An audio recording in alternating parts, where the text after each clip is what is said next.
Hi everybody, it's Colin here from Woodthorpe International.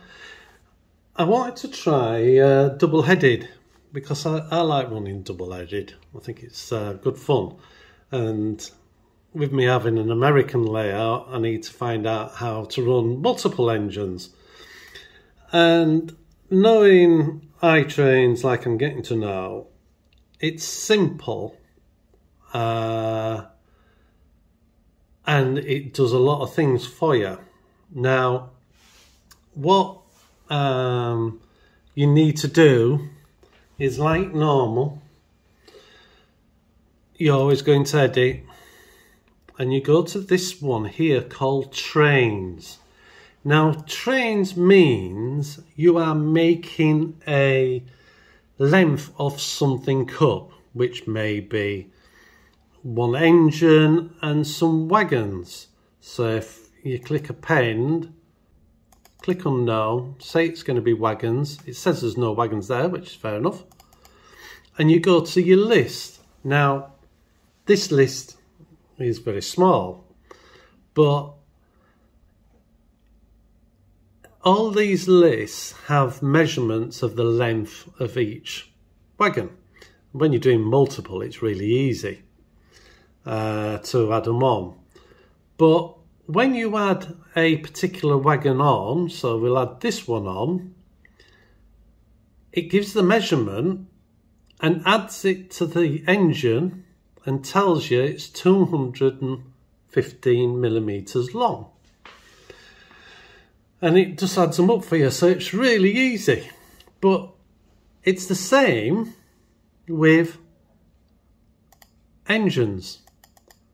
You say a locomotive, it doesn't know which locomotive until you click on the one. So I wanted to run GBRF double-headed.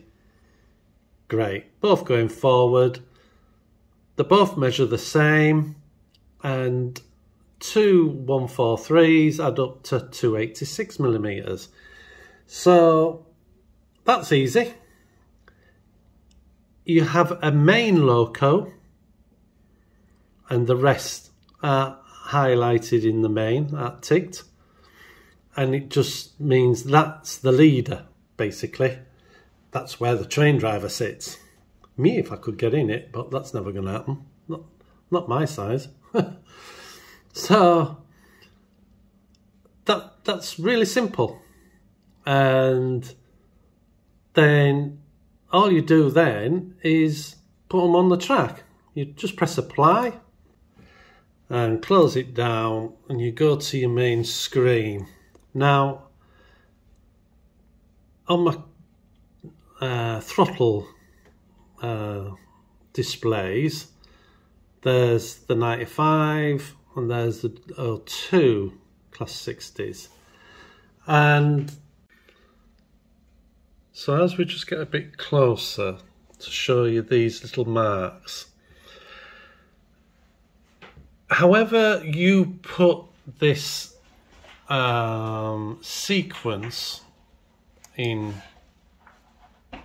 trains, no matter what it is, if it's one train and wagons, different colours, different styles,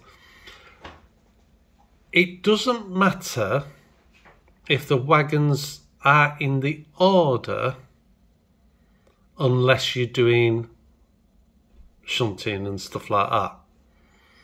Then you would have to, if you're doing it with itrains, it would have to be in the order, because itrains doesn't know that you've not put it there. Now, if the train's at the front and this one is behind, I have to load it on the track that way, which seems fair. So because I've loaded it onto the track, it is saying, because my track goes from left to right, that main arrow on all of these is indicating it is going from left to right. If you look, the arrow going the other way is a different shape. It's just lines where that's like a triangle. Now, there are occasions where you only want your line to go one way, but I want this to go both ways. So I have to tell itrains when I set the block up, I want that block to go both ways. So it has the main arrow and the opposite way.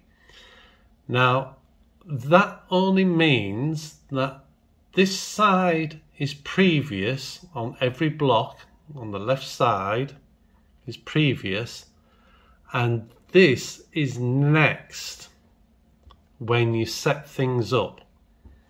And next would be on the right side of this block and the right side of this block. If you wanted a track on, say, this side here, you could have the main arrow going from right to left. And the other thing you have to do, if I just go up to Edit, down to the switchboard. So if we look closely here, I get my mouse, here it is.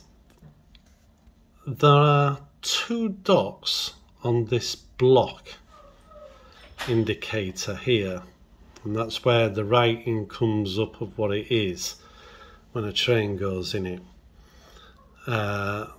This is the feedback, and that lights up when a train goes in and tells you the chip, decoder number. But this also does other things. Now those two dots face the same way as that arrow. Now if you had a vertical, a circle for a train to run round and round,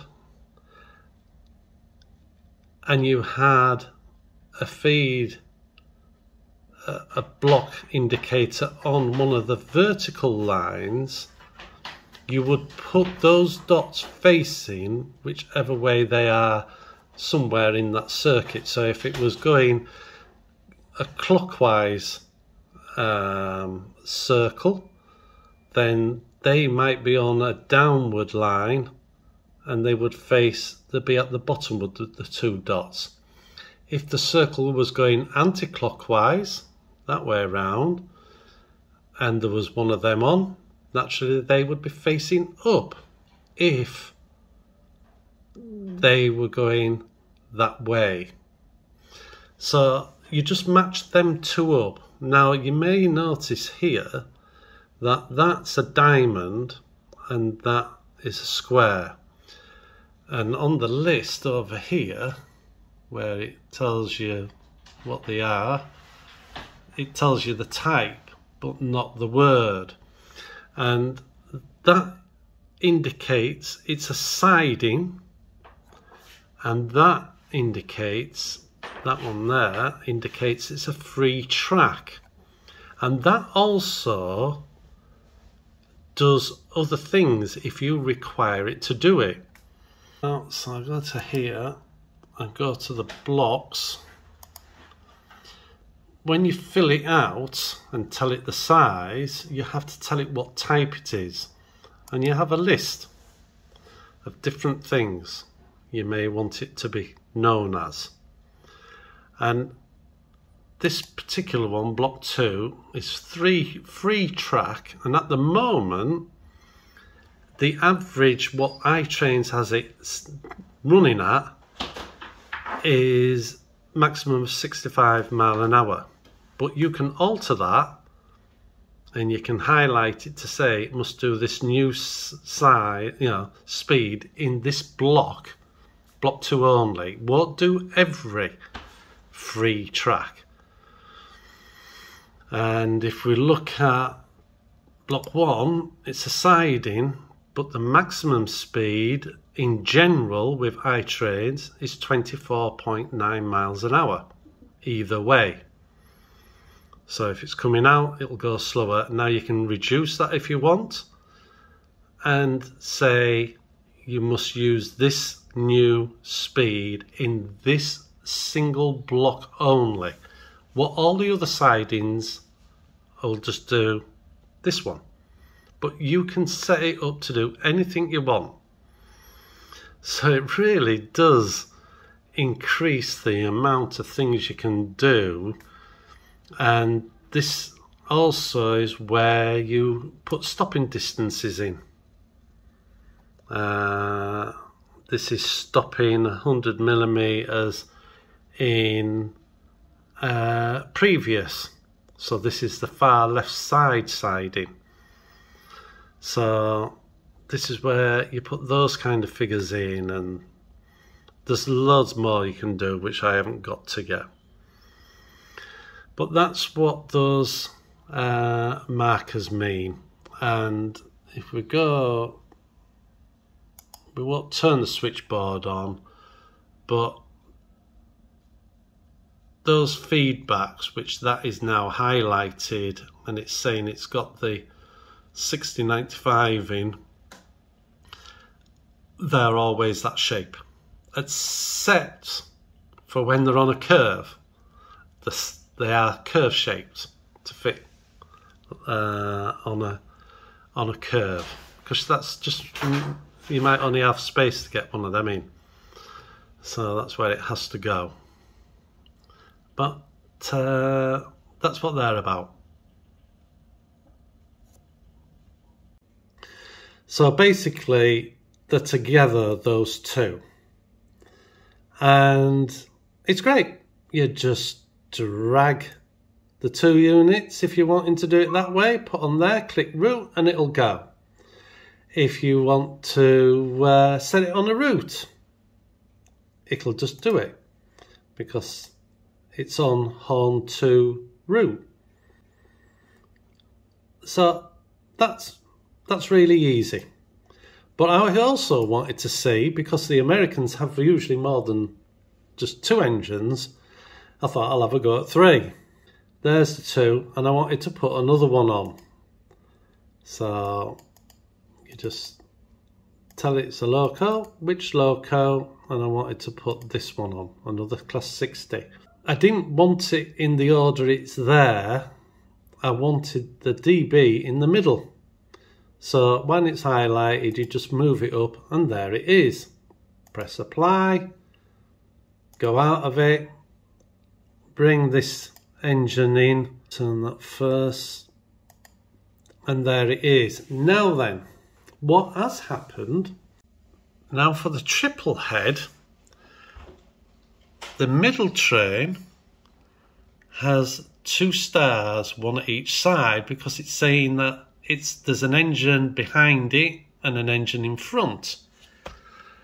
And these 2 now is saying, if I get my mouse, where's my mouse gone? There. That this is the back engine of 2 trains what are to the right of it.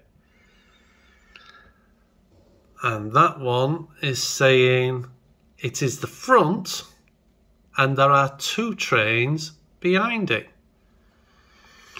So that's something what happens. Now again, it's only because that's the order I've loaded it up on in the train setup.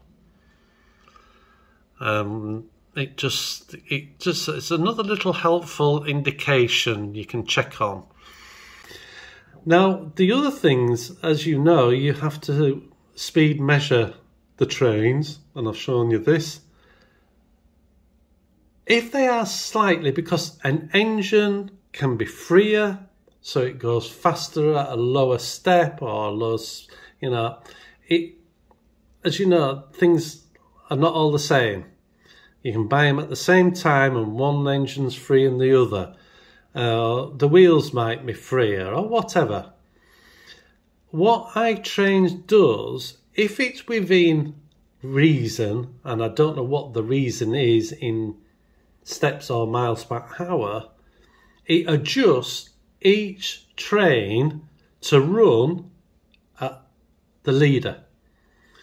So if you put the leader at step 2, it might do the others at step 1 because it knows that those 2 on the left, as you're looking at the screen, go the same speed as that one at step 2. Or vice versa. Or 2 might be the same, 1 might be different. But it'll always show it running all at the same speed. And I'll show you these 3 running. And at the moment, this one's a sound, so I'm just turning the sound on, and I've set the route up as the one before, except for I've had to do some adjusting because this train doesn't have announcements on, so I've had it shutting doors and walking from the front of the train to the back of the train to get into there to drive it. So there is a slight bit of difference, but I'll take you off the stand and I'll show you it working. So the route is set up as before. If you look in the previous video, press the start. The route's set. You heard the horn, I hope.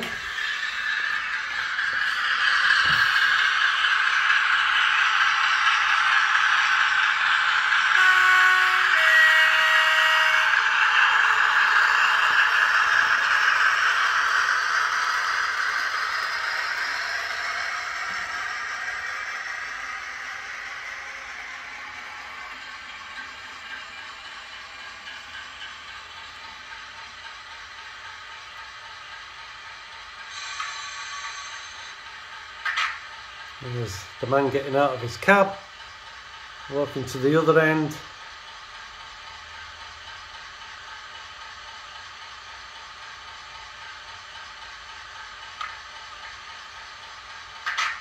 He's back in. Now, the sound is in the furthest loco, but when this one hits the block,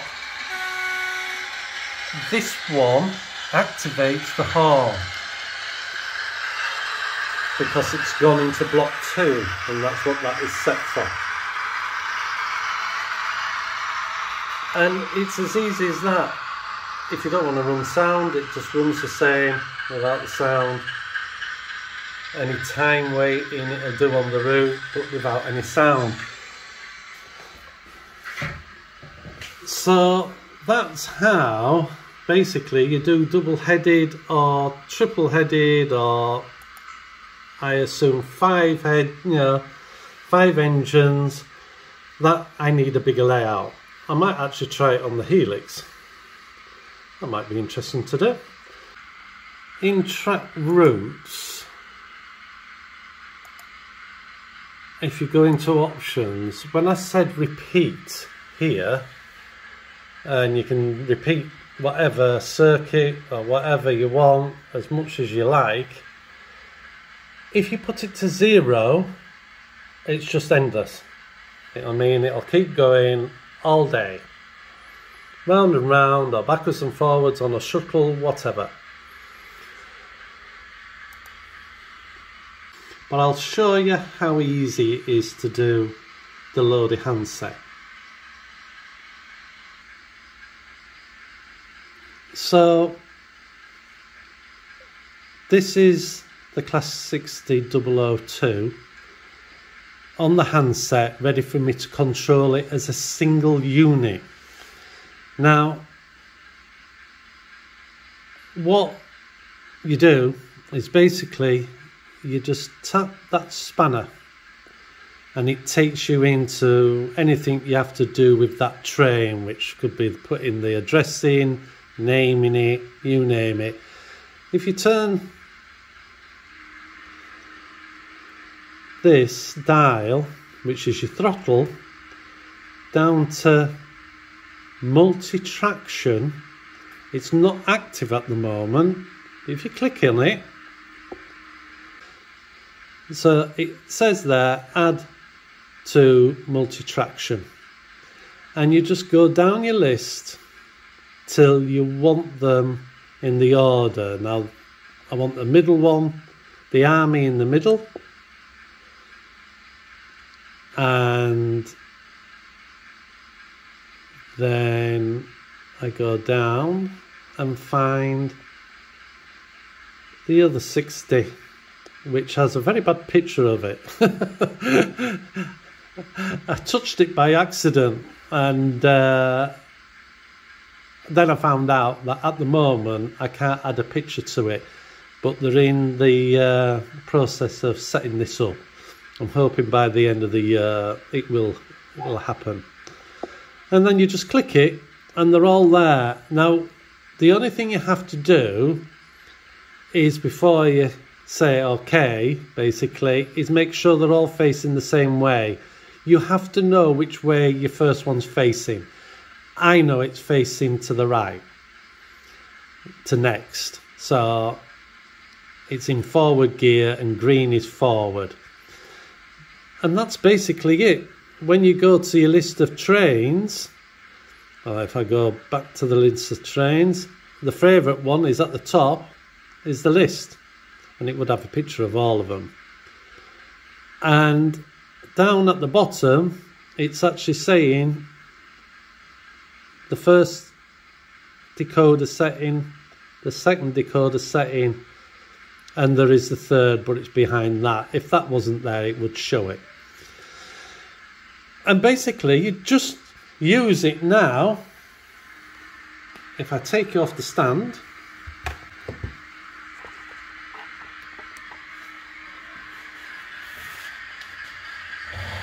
you just use your throttle like you would any time with just one loco. It knows it's a multi-traction setup. There's the 3 locos. Handset showing it's in forward gear, and there's 3 locos on along the bottom. And if I just keep one in focus, I can't keep them both in focus, just get it to go, and I just control the speed with the handset.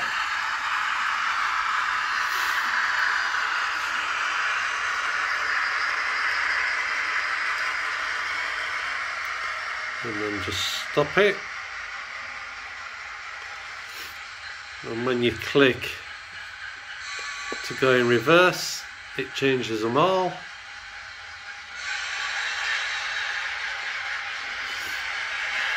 And goes back as fast as I want. Just slow it down.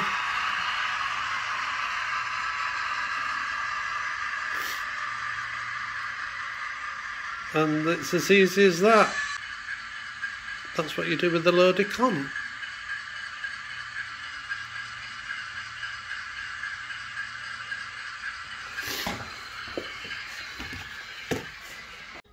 So I hope seeing a triple head and shows you how easy it is to do, both on itrains and just with the Lodi. So thanks very much for watching. Any questions, please don't hesitate to ask, and I hope I can answer them for you. So thanks very much. Bye for now. Bye.